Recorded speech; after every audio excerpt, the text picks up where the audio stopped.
안녕하세요. 그다음입니다. 이야기에 앞서서 라이브를 보신 분도 계시겠지만 못 보신 분도 많으실 것 같아서 다시 한번 말씀드리자면 저 정말 많이 괜찮아졌습니다. 여러분들 써주신 댓글에 너무 많은 위로를 받아서 진짜 이제 뭐 거의 말짱해졌다고 보면 될 것 같아요. 정말 이 자리를 빌어서 다시 한번 감사의 말씀 드리고 이야기 시작하도록 하겠습니다. 감사합니다.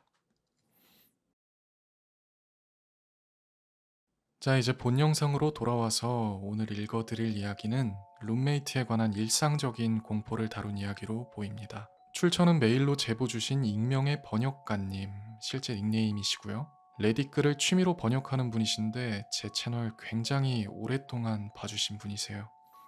이번 이야기도 레딧에 올라온 글을 번역하신 거라고 하시고 제가 읽기 편하게 어체만 살짝 수정해뒀습니다. 자, 그럼 이야기를 시작해 보겠습니다.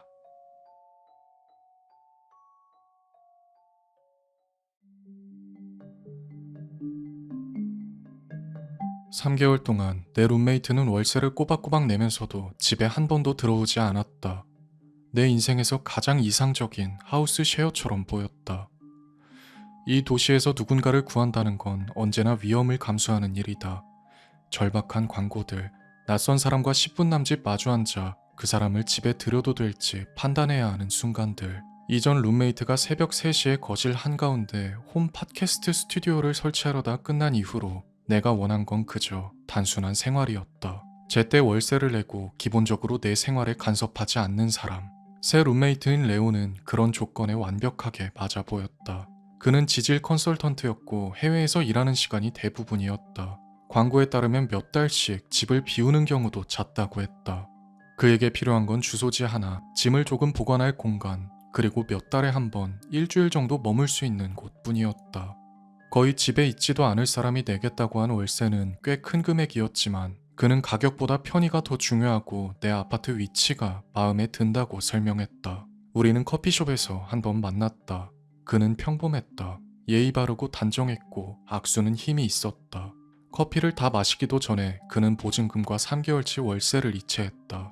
다음날 아침 남미로 떠난다고 했고 3개월 동안 돌아오지 않을 거라고 했다. 그날 오후 내가 없는 사이에 짐을 옮겼기 때문에 나는 그의 이사를 직접 보지 못했다. 난 그가 종이 위에만 존재하는 룸메이트 같았다. 2달 동안은 정말 그랬다. 아파트는 조용하고 평온했다. 혼자 사는 것처럼 느껴졌고 단지 비용만 조금 덜 들 뿐이었다. 그러다 사소한 일들이 생기기 시작했다. 처음은 너무 미묘해서 내가 착각했다고 스스로를 설득할 수 있을 정도였다. 현관 근처 테이블에 두던 나와 여동생이 함께 찍은 액자가 거실 책장 위에 놓여 있었다. 나는 한참 서서 내가 그걸 옮긴 기억이 있는지 떠올리려 했다. 당연히 만진 기억조차 없었다. 일이 바쁘고 피곤했고 스트레스도 많았으니 무의식적으로 옮겨놓고 잊었을 거라는 설명이 가장 그럴듯했다. 나는 그것을 원래 자리에 돌려놓고 더 생각하지 않으려 했다. 일주일 뒤 내가 가장 좋아하던 머그컵이 사라졌다. 천장에도 싱크대에도 식기세척기에도 없었다. 그리고 10분쯤 뒤에 욕실 세면대에서 그것을 발견했다. 양치하면서 커피를 마셨던가? 욕실에 가져간 적이 있었나?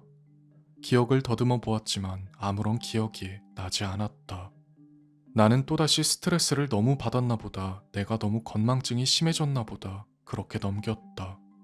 하지만 그 이후로 아파트의 분위기가 달라졌다. 이전에는 편안했던 그 고요함이 이제는 누군가 그 고요 뒤에 숨어 나를 지켜보고 있는 것처럼 느껴졌다. 건물은 밤마다 예전과 똑같이 삐걱거리며 내려앉았지만 그 모든 소리가 더 의도적인 것처럼 들렸다. 그러다 음식이 사라지기 시작했다. 많이 없어지는 건 아니었다. 눈에 띄지도 않았다. 과일 그릇에서 사과 하나가 없어지거나 새로 산 치즈에서 한 장이 사라지는 정도. 스스로를 의심하게 되는 그런 종류의 변화였다. 그때부터 나는 냉장고 안을 더 유심히 확인하기 시작했다. 다음 날, 따지 않은 탄산음료 캔의 탭이 이미 열려 카운터 위에 놓여 있었다. 그리고 당연히 나는 그걸 연 적이 없었다. 그때부터 진짜 공포가 스며들기 시작했다. 복도 끝에 있는 레오의 방문은 여전히 닫혀 있었다. 그는 거의 3개월째 돌아오지 않았고 우리는 이메일로 2번 연락했을 뿐이었다.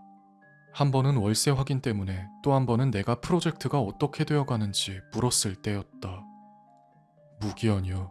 프로젝트가 연장됐거든. 잘 지내길. 어느 날 저녁 집에 돌아왔을 때 냄새가 났다. 희미했지만 분명히 있었다. 흙냄새 같기도 하고 금속 같기도 하고 약간 축축한 냄새, 이상한 냄새였다. 그리고 그 냄새는 레오의 방 쪽에서 나는 것 같았다. 난 조용히 문 가까이 가서 맡아보았다. 뭔가 두고 간 걸까? 떠나기 전에 뭘 쏟았나? 하지만 아무리 맡아보아도 어떤 특정한 냄새라고 설명할 수가 없는 냄새였다. 그날 밤 나는 복도에서 들려오는 부드러운 긁는 소리에 잠에서 깼다. 나는 깜짝 놀라서 벌떡 일어나 귀를 기울였다. 숨을 쉬는 것도 잊은 채로 문 아래로 새어들어오는 빛 사이로 그림자가 지나가기를 기다렸다. 하지만 아무것도 지나가지 않았다. 대신해서 다음날 아침 나는 발자국을 발견했다. 부엌 타일 위 레오의 방에서 몇 걸음 떨어진 곳이었다. 진흙이 묻은 부츠 앞부분 자국이 선명하게 남아있었고 검은 흙이 그대로 붙어 있었다. 온몸에 피가 식는 느낌이 들었다. 냄새, 음식, 머그컵, 발자국, 누군가 내 아파트 안에 있었던 것이다. 경찰에 신고할까 고민했다. 하지만 뭐라고 말해야 할까? 옮겨진 컵 하나, 바닥에 흙 조금? 어떤 반응이 돌아올지 뻔히 보였다. 그 다음 일주일 동안 나는 작은 소리에도 놀랐다. 밤마다 침실 문에 의자를 괴어 놓았다. 내가 혼자가 아니라는 생각과 내가 미쳐가고 있다는 생각 중 어느 쪽이 더 무서운지조차 알 수 없었다. 그러다 지난 화요일 밤 집에 돌아왔을 때 레오의 방문이 살짝 열려있는 것을 발견했다. 몇 달 동안 한 번도 열린 적 없던 문. 나는 현관에 서서 꼼짝도 하지 못하고 나지막히 입을 열었다. 레오? 대답이 없었다. 레오? 집에 있어? 아무 소리도 없었다. 손이 떨리는 상태로 나는 복도를 걸어갔다. 문을 더 밀어 열고 벽을 더듬어 스위치를 찾았다. 방 안은 완전히 비어 있었다. 침대도 서랍장도 상자도 어떤 물건도 없었다. 마치 애초에 아무도 그 방에 산 적이 없었던 것처럼. 그리고 그런 방 안에서 보이는 것은 단 하나. 맞은편 벽 눈높이에 폴라로이드 사진 한 장이 테이프로 붙어 있었다. 나는 터벅터벅 그쪽으로 걸어가 사진을 떼어냈다. 사진 속에 있는 건 나였다. 내 침대에서 자고 있는 모습이었다. 침대 발치 쪽에서 찍힌 사진이었다. 플래시 때문에 내 얼굴은 창백하고 텅 빈 것처럼 보였고 사진의 배경에는 내가 문 손잡이에 끼워놓은 의자가 그대로 보였다. 그리고 사진 뒷면에는 날짜가 적혀 있었는데 전날 밤이었다.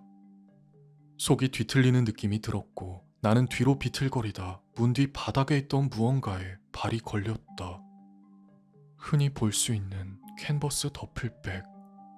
그 안에는 엉켜있는 내 옷들이 들어있었고 진흙이 묻어있었으며 가시들이 달라붙어 있었다. 그리고 사진들, 수십 장의 사진이 있었다. 내가 요리하는 모습, 소파에 앉아있는 모습, TV를 보는 모습, 싱크대 앞에 서 있는 모습. 달달 떨리는 손으로 열어본 더플백 옆주머니에는 작은 비닐봉지가 있었고 그 안에는 내 머리카락과 언제 자른지 모를 손톱 조각들이 들어있었다. 나는 도망쳤다. 아무것도 챙기지 않은 채 아파트를 뛰쳐나와 2마일 떨어진 주유소에서 경찰에 전화를 걸었다. 경찰이 아파트를 수색했을 땐 아무것도 발견되지 않았다. 레오의 방은 깨끗했고 어떤 흔적도 없었다. 더플백도 사진도 그 냄새조차 남아있지 않았다. 집주인은 레오가 월세를 잘 냈을 뿐 그에 대해 아는 것이 없다고 했다.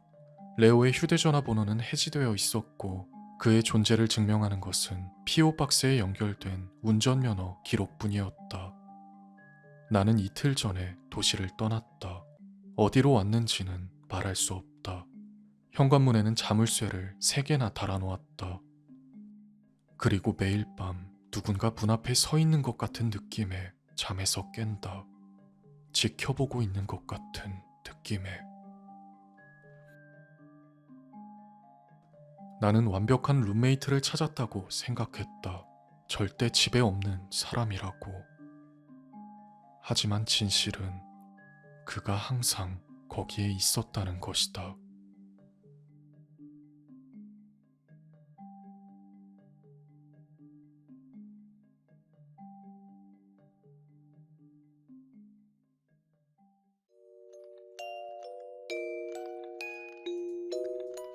자, 오늘 이야기는 여기까지입니다. 룸메이트에 관한 내용은 몇 번 다뤘었는데 이번 이야기는 어찌 보면 스토킹에 관한 내용 같네요. 같은 집에 살고 있는 게 스토킹이 되는지는 잘 모르겠지만 아무튼 이런 일상적인 내용은 약간 픽션이든 실화든 간에 가만히 있다가 한 번씩 생각나는 것 같아요. 자, 이야기는 여기까지고 오늘도 좋은 밤 되시길.